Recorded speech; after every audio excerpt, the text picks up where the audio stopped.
Greetings, my name is Dr. Erin McKinley, and I'm located at Louisiana State University and the LSU Ag Center in Baton Rouge, Louisiana. I am a registered dietitian and licensed in the state of Louisiana, as well as a certified lactation counselor and certified health education specialist. I'm here today to present to you my study, Development and Validation of a Self-Efficacy Theory-Based Instrument to Measure Prenatal Breastfeeding Self-Efficacy and Breastfeeding Intention among Pregnant Women. I'd first like to give a shout out to my original co-authors on this study, located at the University of Alabama in Tuscaloosa, Alabama in the US. This study was done as part of my final PhD dissertation, and these 6 individuals were key in helping me put this study together and present it. And I have no relationships to disclose as far as commercial interests related to this presentation. Some learning objectives from this. After this presentation, you'll be able to state the correlation between prenatal breastfeeding self-efficacy and breastfeeding intention among pregnant women. You'll also be able to describe the 4 factors and their relationship to one another as part of a new model for prenatal breastfeeding self-efficacy. And participants will be able to state the 4 socio-demographic groups of the sample that had higher prenatal breastfeeding self-efficacy scores than their counterparts. Start with some study rationale. I chose to do this study because I found that the choice to engage in breastfeeding as a health behavior may be related to the level of self-efficacy or confidence that a woman has to complete the actual task of breastfeeding. And right now there are available breastfeeding self-efficacy scales that one can use for their research, but they're not fully self-efficacy theory based, and they're not validated appropriately for use with pregnant or prenatal women. Most of these scales have been validated among women who had just given birth and were actually currently breastfeeding. So it's very difficult to then use that scale in a group of pregnant women who may have no experience with breastfeeding or even having a child before. So what I wanted to do was create the first theory-driven study to develop and validate a self-efficacy theory-based instrument that measures prenatal breastfeeding self-efficacy and breastfeeding intention among a population of pregnant women, so that could be used in clinical and research settings in the future. The theory that I chose to use to base for this was the self-efficacy theory. And this is just a simple outline of how the theory works. For those who may not be familiar with self-efficacy, in health behavior theory, we say that when someone develops self-efficacy or confidence for a particular behavior, there are multiple elements that go into that. And it starts at the top of this slide where somebody needs to have mastery experience of the actual behavior. They need to have actually done it or simulated that experience so that they know how to do it when the time comes to put it into action. We also say that someone needs to have vicarious experience with the behavior. So they need to have watched someone do the behavior and do it correctly. And that helps build someone's confidence in being able to do it themselves later. There has to be some element of verbal persuasion. And this goes 2 ways. It can be verbal persuasion from others, encouraging that person to do the behavior. And it can also be negative from other people, discouraging the behavior. That can affect the level of self-efficacy someone is having for a particular health behavior. And then the other way, it can be the verbal messages someone is giving to themselves, that kind of self-talk. It could be positive or negative for or against the behavior. But either way, it's going to have some sort of effect on how someone develops their self-efficacy for a behavior. And then physiological cues. So these are things where how is acting out the behavior or watching the behavior, thinking about the behavior make one feel? If it gives someone the warm and fuzzies, does it make someone upset? Does it make them scared? Does it cause some sort of reaction? That reaction may predicate how much confidence someone has for completing that behavior. What also comes into play is someone's locus of control. So this is one's thoughts on who controls the outcomes in their own life. And this can be one of 3 things. It can be that they control all of the outcomes in their life and no one else does. It could be a professional other who has experience, such as a doctor or professional who is telling them that it's okay to do the behavior and how to do the behavior. So therefore they have influence on the outcomes in that person's life. Or it can be left up to chance. And this chance is either interpreted as something in the universe or some sort of spiritual guide. And lastly, we have cognitive processes and affective processes. So what these are one's ability to mentally wrap their brain around the behavior itself and to be able to kind of pump themselves up to do it. Can they set goals to get that behavior done? Can they overcome challenges to be able to perform that behavior? Are they able to set goals for themselves to set an intention to do it, actually do it, and continue to do the behavior? So all of these things go into what self-efficacy would be for any behavior. And that would lead to the behavior itself and the performance thereof. So how I've described it is very similar to what a person would go through when they're maybe deciding to breastfeed. They would be taking all of these things into consideration. They would be seeking out classes and education, seeking out being able to watch someone breastfeed, act out that behavior, either with a doll or however they need to do that. They would be talking to other people about it. They would be hearing about it from other people in a positive or negative way. And they would also be taking those things into consideration, like locus of control, and then their ability to overcome challenges and to set goals for themselves. So the objectives of my study was to create, test, and validate a new scale to measure prenatal breastfeeding self-efficacy among pregnant women. I also wanted to test the reliability of the scale. And then through that and the data that was produced, I wanted to determine the correlation between the prenatal breastfeeding self-efficacy scores that the pregnant women were having and compare that to their breastfeeding intention. And then to also assess differences in the prenatal breastfeeding self-efficacy score by the different socio-demographic factors that I was asking about in the survey. So the survey I created contained multiple parts, and it was quite lengthy. So it started out with actually an 8-question general self-efficacy scale that I won't discuss in this study. It also included a 3-item breastfeeding intention scale, where we measured intention with 3 questions adapted from guidelines on formatting a scale to measure general intention for any behavior. And it was a 7-point Likert scale with 1 being strongly disagree and 7 being strongly agree, with a possible range of 3 to 21. So the higher average score a person may have reflects a higher intent to initiate breastfeeding after the birth of their child. The self-efficacy theory scale was 39 items, and I created items based on multiple areas of the self-efficacy theory, including performance accomplishment, vicarious experience, verbal persuasion, physiological cues, and the cognitive and affective processes. I did ask about locus of control in a separate validated fetal health locus of control scale that did not work with the results of this study, and I've actually published on that in the Southern Medical Journal that will come out in 2021. And then there were also 22 demographic items ranging from aspects about their personal life, aspects about their pregnancy, things like health insurance, income, time off, leave time, whether they engage or participate in government assistance programs, questions like that. So for the self-efficacy subscales themselves, when I kind of explained these in the slide with the picture, but as far as performance accomplishment goes, just a reminder, it's mastery experience, successful completion of something that is similar or related to the new behavior you'll take on.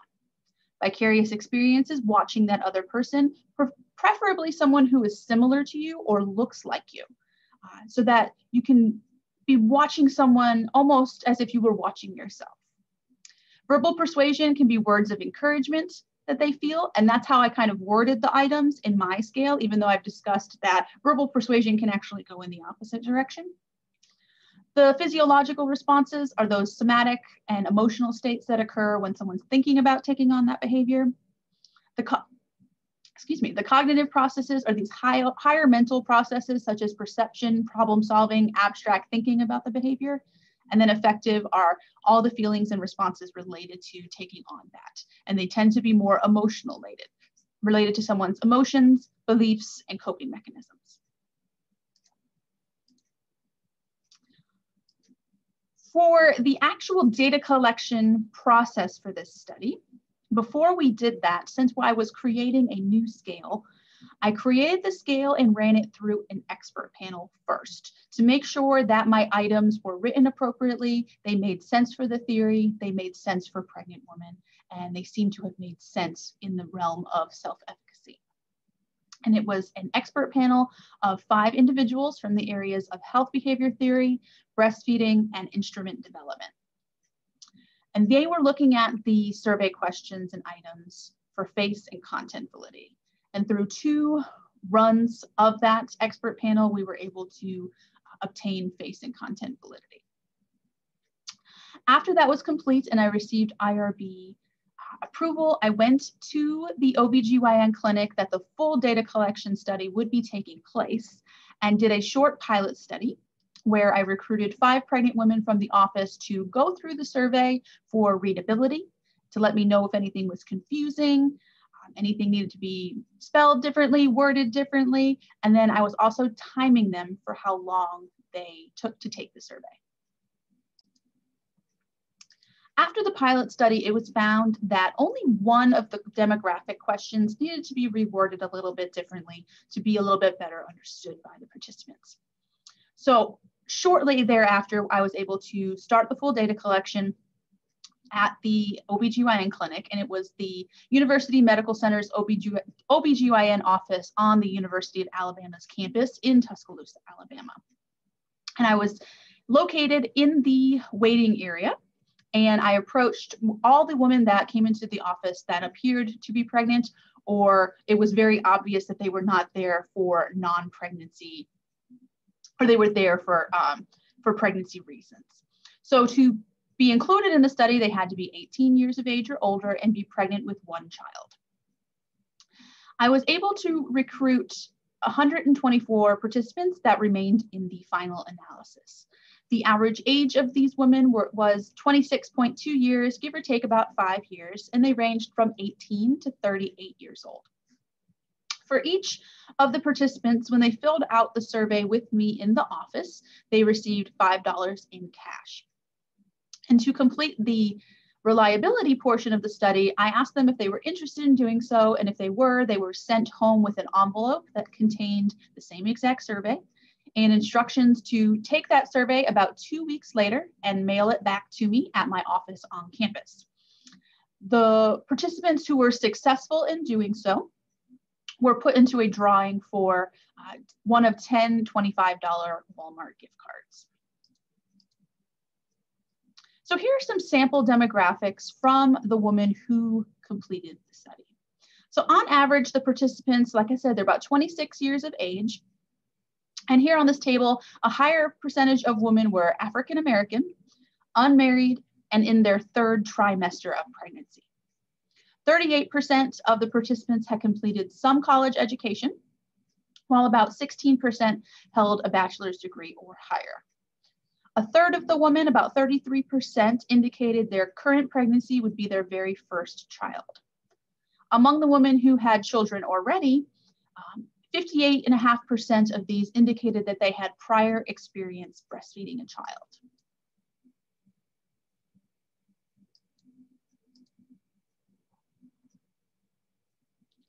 And some more descriptive statistics about this sample. 63% of the women indicated they either agreed or strongly agreed with statements regarding intention to breastfeed after delivery.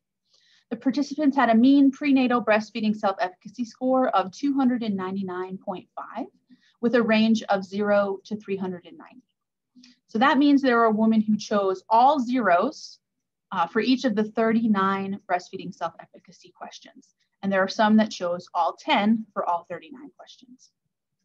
Here we can see that overall, white women, those 18 to 25, those with at least some college education, those who were married, those who already had children and those with previous breastfeeding experience had stronger intention and higher mean prenatal breastfeeding self-efficacy scores than their counterparts. I discussed any significance of these statistics in one of my manuscripts.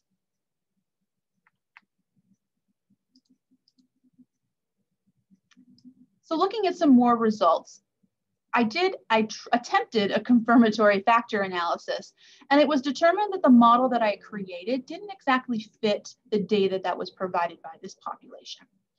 The statistics that you see on these bullet points are supposed to go in the opposite direction for one to confirm a model, and mine was going in the completely opposite way.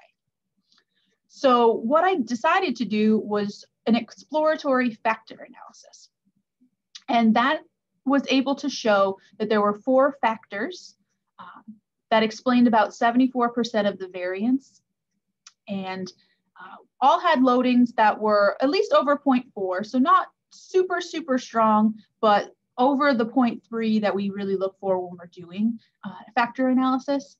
And I was able to retain all 39 questions. None of the questions were coming out saying, showing statistically that they were not asking what they were supposed to ask. So overall, with those 39 questions, I had a Cronbach's alpha of 0.98. If you're unfamiliar with how Cronbach's alpha statistics work, the closer to 1, the better. So when someone has some score such as 0.98, that means that the questions in the survey are asking what they are supposed to be asking, and they're asking them very strongly. The 4 factors that were revealed or extracted through the EFA were, the 39 questions were falling into 4 factors. And they were related to individual processes, interpersonal processes, professional advice, and social support. So what I attempted to do with the CFA was to force those 39 questions to fit the elements of self-efficacy theory. So the performance accomplishment, the mastery experience, the vicarious experience, those categories I had originally used to create the items. I was not able to force back those questions to those. So what it did is reveal 4 new areas with new names, but are still very rooted in self-efficacy theory. So this is how each of the items loaded on each of the factors. You can see the strength of the factor loadings in the right-hand column. The closer to 1, the better. 14 items loaded on the factor individual processes, representing self-confidence in many cognitive processes such as overcoming fear, stress, and anxiety, while understanding the difficulty breastfeeding may pose. Items related to other cognitive processes such as goal setting and mental preparation to breastfeed are also loaded on this factor. The 16 items that loaded on the factor interpersonal processes were related to the comfort with talking about breastfeeding and accepting advice about it from friends and family. Items related to observing and imitating other mothers breastfeeding, or modeling as we call it, also loaded on this factor. 4 items located on the factor professional advice, and these assessed confidence in the ability to seek and follow professional advice. And lastly, the social support factor had 5 items that assessed social support from friends and family. So putting these together in a different model than the one that I had showed you previously, outlining self-efficacy theory, we now have a model of prenatal breastfeeding self-efficacy. And you can see here that each of the factors have their own little circle. And all of those double arrowed lines in between all of the processes, prenatal breastfeeding self-efficacy score itself, show that all of these processes are highly and significantly correlated to one another. And they are all highly and significantly correlated to the prenatal breastfeeding self-efficacy score. So what this shows us is actually a simpler model to understand. And it actually looks more like a model that we would use when we create education. We can be creating educational models after each one of the processes, or each one of the factors, I should say. And then when we go to measure the success of our education program, we would go back to the model. This model also shows us that there's a highly and significant correlation between the self-efficacy score and breastfeeding intention. So a review of the results, each factor's test and retest means were highly and significantly correlated. Breastfeeding intention and the total prenatal breastfeeding self-efficacy score were highly and significantly correlated. Women who had at least some college education, were currently married, had breastfed previously, and planned to deliver vaginally in this birth, had significantly greater total scores than their counterparts. There were no significant differences in mean total scores between groups by race, age, parity, having been breastfed as a child, pre-pregnancy BMI, and their plan to return to work after birth. I've displayed here only the sociodemographic factors that had significant differences in mean prenatal breastfeeding self-efficacy scores. Women who had at least some college, were currently married, had previously breastfed, and planned to deliver vaginally had significantly greater PrEP to BF scores than their counterparts. And I'll explain what PrEP to BF means in a second. No significant differences in these scores were seen by the other demographics. Based on the number of categorical sociodemographic factors, it was determined a multiple regression analysis was not appropriate for this data set. Factorial ANOVA was performed to determine the amount of variance in total prenatal breastfeeding self-efficacy score that was explained by the significant sociodemographic factors here. Although the self-efficacy score data were not normally distributed, the plotted standardized residuals were normally distributed, indicating transformation of the data was not required. The categorical factors of education, marital status, and prior breastfeeding experience were included in the final analysis. Though intended mode of delivery was a significant sociodemographic factor with self-efficacy, it was excluded due to missing cell data compromising the integrity of the analysis. The final analysis with education, marital status, and prior breastfeeding experience explained 12.7% of the variance in total breastfeeding self-efficacy score. There were no significant interactions between the three demographics. So some general conclusions. The creation of the prenatal rating of efficacy in preparation to breastfeed, aka the PrEP to BF scale, is a valid and reliable measurement of breastfeeding self-efficacy among pregnant women in the prenatal period. Breastfeeding self-efficacy during pregnancy is correlated to breastfeeding intention. Those women with higher breastfeeding self-efficacy usually and will have higher breastfeeding intention, and vice versa. Prenatal breastfeeding self-efficacy scores differ by certain demographic factors, such as college education, marriage, breastfeeding experience, and how they plan to deliver their baby, either vaginally or via C-section. This study found a new valid and reliable instrument for measuring breastfeeding self-efficacy in the prenatal period. The instrument may be used to measure a prenatal woman's self-efficacy and reveal areas the mother may need to address before she gives birth, such as goal-setting skills or overcoming barriers she thinks she may encounter. Educational programs aimed at increasing pregnant mothers' confidence are definitely needed. They should focus on goal setting, overcoming barriers, increasing comfort with breastfeeding, and developing communication skills to properly discuss breastfeeding with health professionals, family, and friends. Measuring the level of breastfeeding self-efficacy could alert prenatal women and their health professionals to specific individual skill sets that are needed to successfully initiate breastfeeding after birth.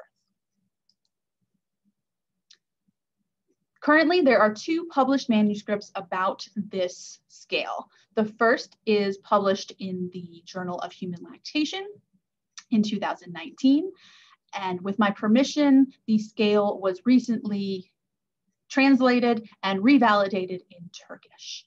And as mentioned previously, in 2021, there will be a second manuscript from myself and my fellow co-authors from this study that will look at the elements of locus of control, the breastfeeding self-efficacy scale score, and some of the other different demographics, and how that affects conversations that occur with medical professionals. And that will be published in the Southern Medical Journal in about mid-2021. So what's next? The Prep to BF has been translated to Spanish with a focus group and has been assessed by native Spanish speakers for face validity.